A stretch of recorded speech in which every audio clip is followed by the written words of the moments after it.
Yun mga kabonsay, magandang umaga, panibagong araw, panibagong vlog tayo. At yung ngayong umaga mga kabonsay ay gawa tayo ng bagong obra natin. Dahil kahapon ay nag-ikot-ikot ako, tapos naisipan ko na magpunta sa ating dating kakilala at kaibigan na rin. Isa din yung master mga kabonsay. May marami din siyang koleksyon ng mga bonsai. O kaso wala lang siya YouTube account. Meron siyang Facebook account pero hindi siya nagba-vlog. Yun. At pinasyalan ko sa kahapon at may nakakuha, may binigay sa atin ng mga materials, bato at saka yung hardwood at yung baliti, red baliti. Yun, binigyan ako ng cutting ng red baliti at tayo na lang yun ang patubo. Ayun, at shout out pala yun sa ating kaibigan na si Danilo Pernis. Ayun, yun, tol, shout out. Sana ay sa susunod ay magsama din tayo sa paghahunt ng bonsai materials. Hunter din yung mga bonsai at magaling yung mag-hunt ng mga bonsai materials at magaganda yung mga koleksyon niya. Yun, sana sa susunod ay masama natin sa pagbablog. Yun.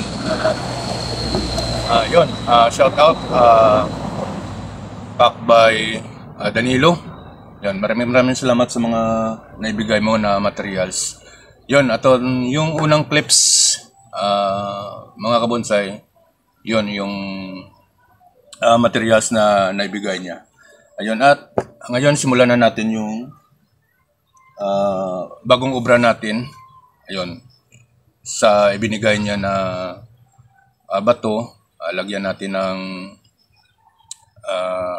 padikitan natin ng isang material at maghanap tayo na materials kung ano yung pwede na materials na ilagay natin. Tara mga kabonsay, let's go at umpisa na natin. Ito mga kabonsay, ipakita ko ulit sa inyo. Ito yung binigay ng kaibigan natin. Dalawang bato at saka itong hardwood. Ugat daw to ng tugas. Yan. At saka itong tatlo. Pero sa ngayon mga kabonsay ay unahin natin to. Ito, hanapan natin ng materials. Nga para bagay da idikit natin.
Kaya hanap tayo ng hanapan natin ng materials. Ito sana, palitan natin ng bato.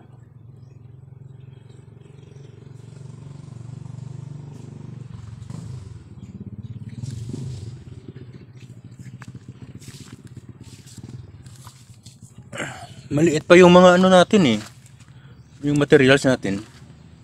Ito na lang kaya. Ito na lang mga kabonsay.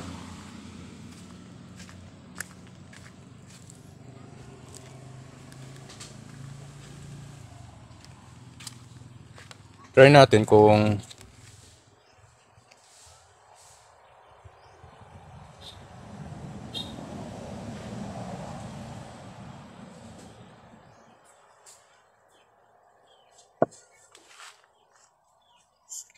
Sige, ito na lang. Hanap lang tayo ng magandang pwesto.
Ito na itong mga kabonsay ah.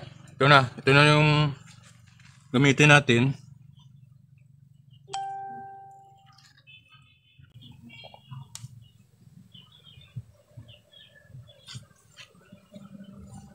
Oh! Sana walang copyright. May nag-videoke. Ang timing man naman.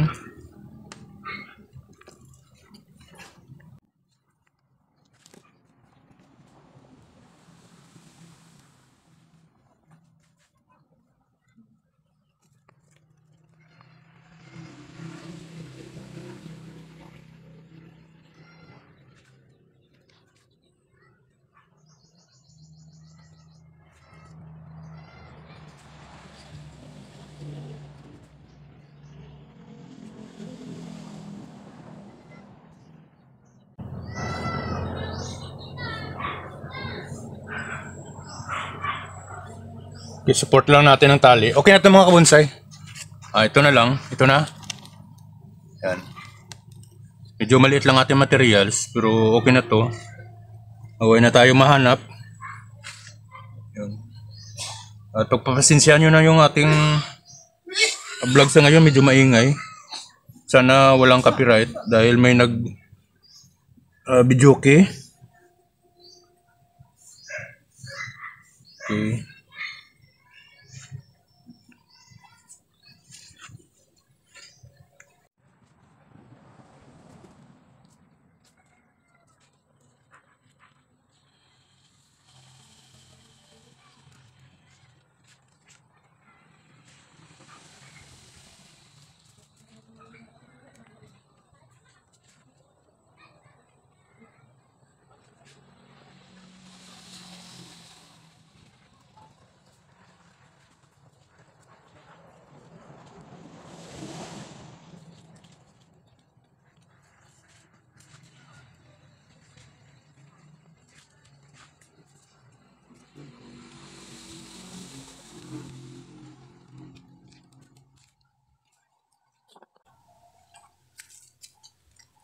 Support lang natin ng tali muna.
Pasok natin to sa sa butas to mga kabonsay.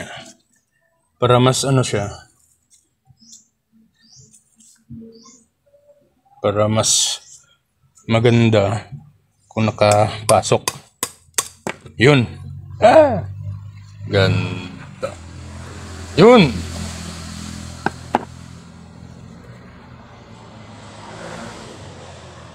Yes.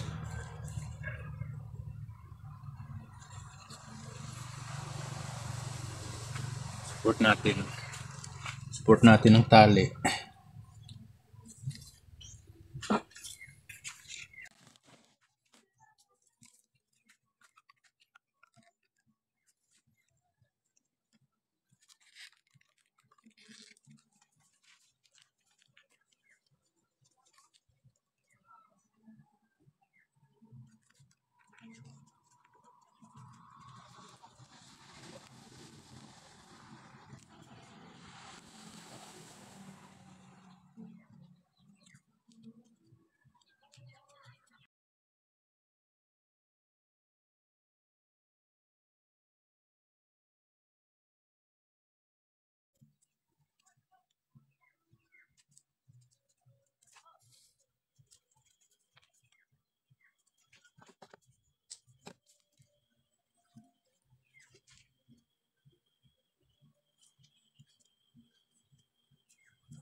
Okay.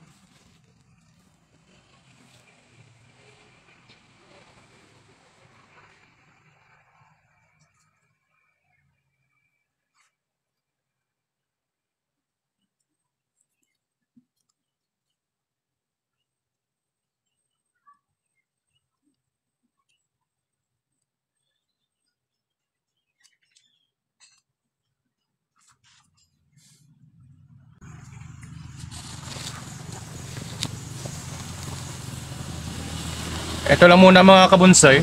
Hindi pa maganda tong forma niya.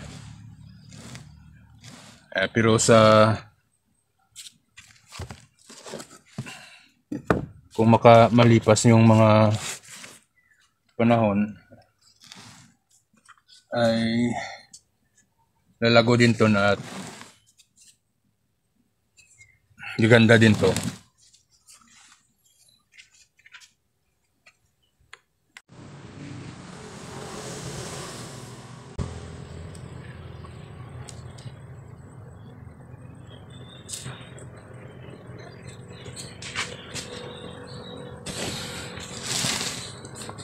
Para malagyan natin ng lupa, suportahan na natin ng harang. Lagyan natin ng harang para makalagay tayo ng lupa.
Yes.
Yun. Yan. Dito kasi yung puno, yung mga kabonsai. Kaya dito natin lagyan ng lupa.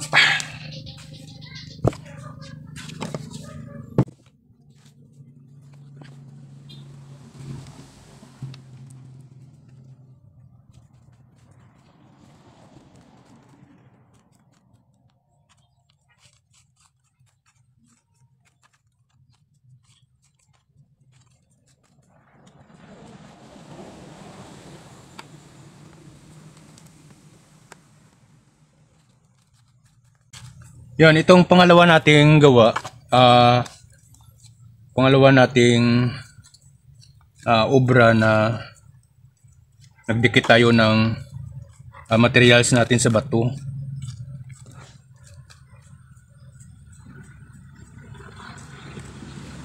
Ang kaibahan lang nito ay itong batong gamit natin ngayon ay galing sa dagat to na bato. Yung nakaraan ay galing sa ilog. Tingnan natin kung ano magiging reaksyon ng ating materials dahil baka maalat to at maninibago ang ating materials.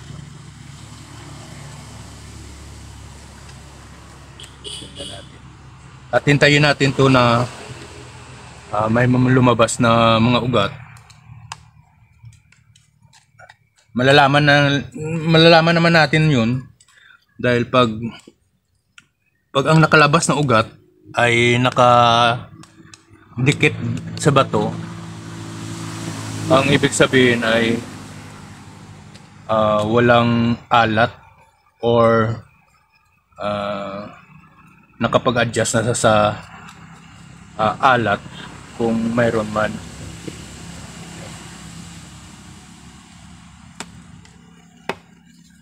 Dahil hindi ito gagapang yung ugat niya kung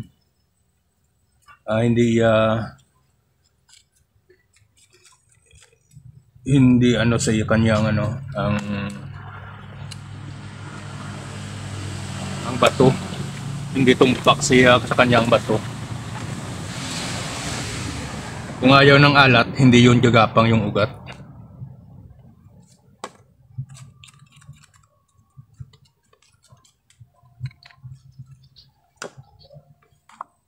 Yun. At medyo parating na naman ang ulan. Kailangan na natin ito matapos.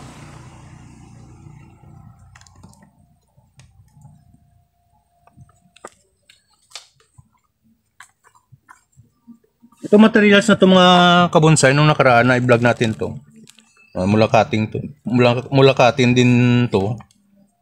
Yan. At ngayon ito na sila. Pero yung iba medyo masyado maliit. Siguro mga taon pa natin yung magagamit. Pero cutting tayo ulit at gagawin natin ulit ng materials. At may tatlo naman doon, may tatlo naman na ibinigay sa natin ng ating kaibigan. Yun, sa sunod yung magagamit natin na yun.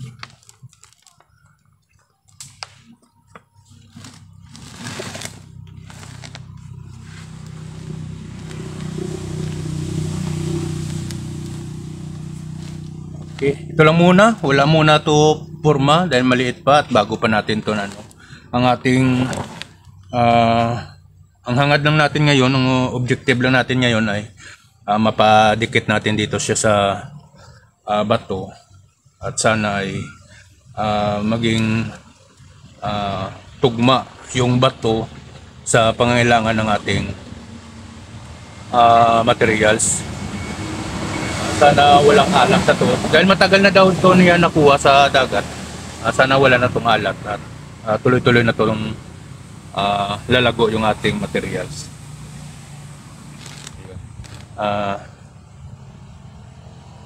Para masiguro natin na siksik yung lupa, diligan natin mga kabonsay.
Ito na mga kabonsay. Yan, tapos na tayo.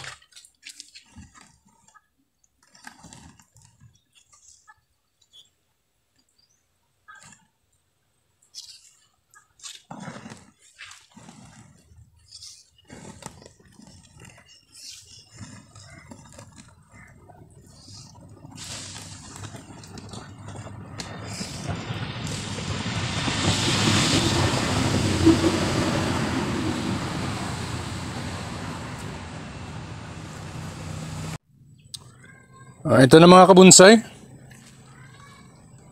Yan. Hintayin lang natin to na lalago.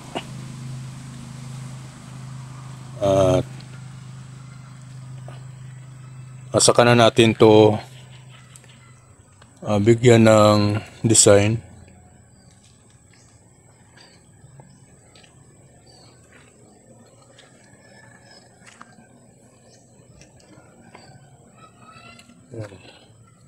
Ito, malalatag natin to. Tapos ito. Yan. At yun lang muna. At saka yung ibang mga materials na natira, ito ay magiging project din natin to. Ito yung kahoy. Abagan yung mga kabonsay. Isa sa mga magiging project natin din yun. At ito, hanapan pa natin ng materials din para pagdikitan natin ulit. tingnan natin kung anong magiging design din niya. At saka ito yung hardwood. Ito medyo matagal-tagal pa to. Ayun.